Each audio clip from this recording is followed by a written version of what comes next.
Atkėlus gleivinę suformuojama implanto ložė ir įsriegiamas implantas. Gleivinė susiuvama ir laukiama, kol implantas prigis.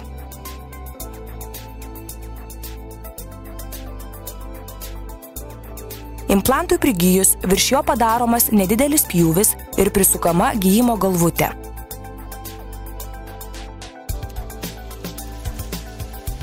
Po kelių savaičių gijimo galvutė išsukama ir pritvirtinama protezavimo atrama. Ant jos tvirtinamas vainikėlis.